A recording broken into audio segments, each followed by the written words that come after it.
Tak hanya orang dewasa pemirsa, kebakaran hutan yang meluas di Kalimantan Selatan memaksa anak-anak ikut terlibat. Sejumlah anak-anak di Kabupaten Banjar turut membantu memadamkan api yang mendekati permukiman mereka.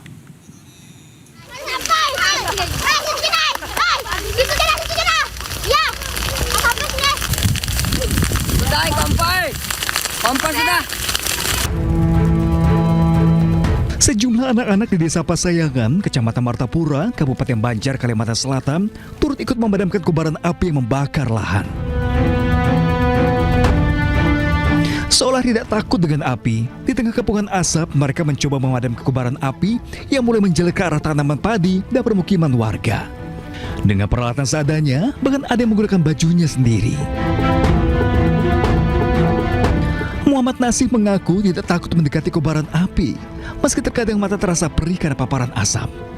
Namun ia tidak mundur hingga petugas datang bantu memadamkan api. Berapa tadi Majahi apinya? Pun mulai jam 1 lewat 2. Ya jam 1. Oh, okay. Jam 1 lewat Kada takutan lagi kamu lah. Pun kada takutan demi rumah-rumah yang di sini juga. Oh, parah rumah kan tadi apinya. Nggih.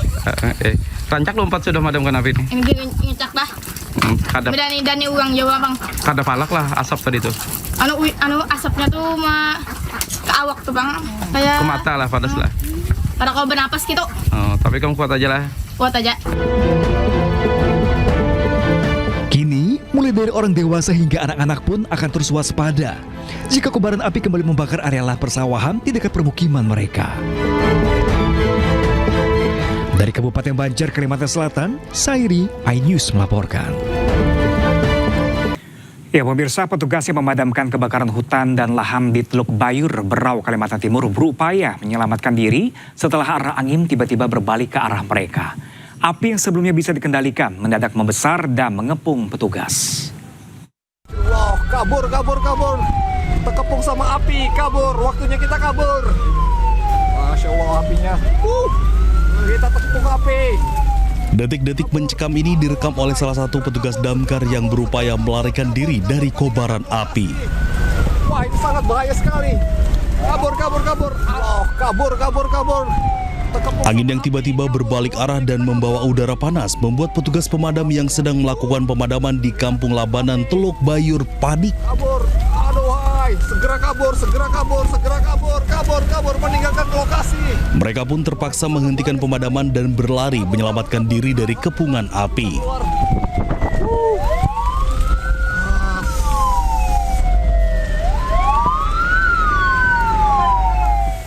Hingga hari ke-21, kebakaran hutan dan lahan di sejumlah wilayah Kabupaten Berau masih terus berlangsung. Panjangnya ini api sampai ujung sana ini. Keterbatasan personel dan kendaraan pemadam menjadi salah satu kendala di lapangan. Kondisi personil ini kami tidak terpaku ya. Mereka ini selalu mobile. Mobile artinya di mana diperlukan kita backup dulu di sana. Kemudian kita lihat situasi juga. Berdasar data BMKG Berau, sejak 1 Agustus hingga 21 Agustus 2026 tercatat 4.322 titik panas yang tersebar di 11 kecamatan. Dari Berau, Kalimantan Timur, Zuhri, iNews melaporkan. Semangat, Pak. Perkuat penanganan kebakaran hutan dan lahan di 6 provinsi, prioritas BNPB kerahkan pesawat operasi modifikasi cuaca, helikopter patroli, dan waterbombing.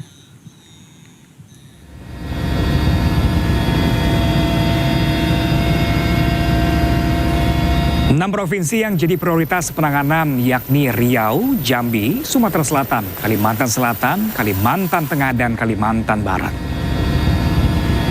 39 unsur Satgas Udara yang dikerahkan terdiri dari pesawat operasi modifikasi cuaca, helikopter patroli, dan waterbombing. Terpantau sebanyak 1.842 titik panas di sejumlah wilayah di Kalimantan pada 21 Agustus 2026.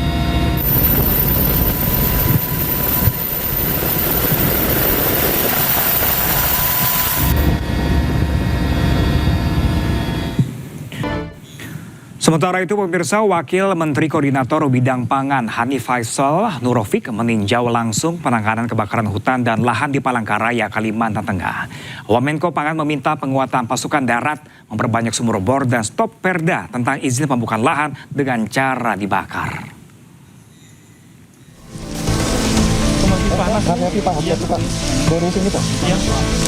Wakil Menteri Koordinator Bidang Pangan Hanif Faisal Nurofik meninjau langsung penanganan karhutla di Jalan Yosudarso Ujung, Kecamatan Jekan Raya, Palangkaraya, Kalimantan Tengah.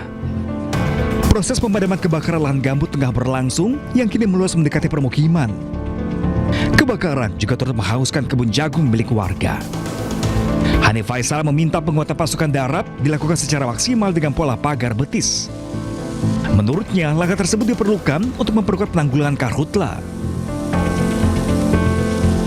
Maka tidak ada jalan lain kecuali pasukan darat ini benar-benar harus dievaluasi ulang tiap hari. Kita lihat tadi yang paling optimal menggunakan sumur bor. Jadi sumur bor itu kedalamannya 3 pipa atau 18 meter, 20 meter udah ketemu air. Apakah dengan perbanyakan sumur bor kita bisa mendapat air juga belum tentu. Tetapi mapping itu harus kita lakukan. Jalan penguatan pasukan darat benar-benar harus pagar betis, kalteng, kalsel, kalbar, ini tidak harus pagar betis. Semua pihak harus terikut. Kemudian kami mohon maaf, preventif ke masyarakat tetap harus digiatin. Tidak ada lagi sementara, meskipun perdanya mengizinkan melakukan pembukaan lahan dengan bakar, tapi untuk kondisi ini lebih baik kita stop dulu, kita hentikan dulu. Wamenko juga meminta pemerintah memperbanyak sumur bor di wilayah yang rawan karhutla, sehingga ketersediaan air untuk pemadaman dapat lebih cepat dan mudah dijangkau petugas. Dari Palangkaraya, Kalimantan Tengah, Anisata, iNews melaporkan.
Kalimantan Tengah jumlah keseluruhan dari bulan Januari sampai 2 minggu di bulan Agustus itu sudah tercatat 70.470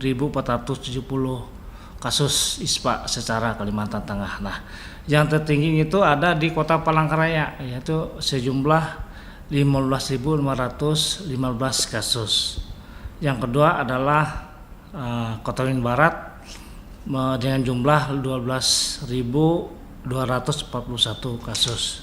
Nah, yang kami ikuti secara hitungan epidemiologi dari bulan Mei, total kasus itu ada 8.911 kasus ISPA. Di bulan Juni itu turun jadi 894 kasus. Dan Juli ini naik lagi ya di bulan Juli, yaitu sebanyak 9.832 kasus.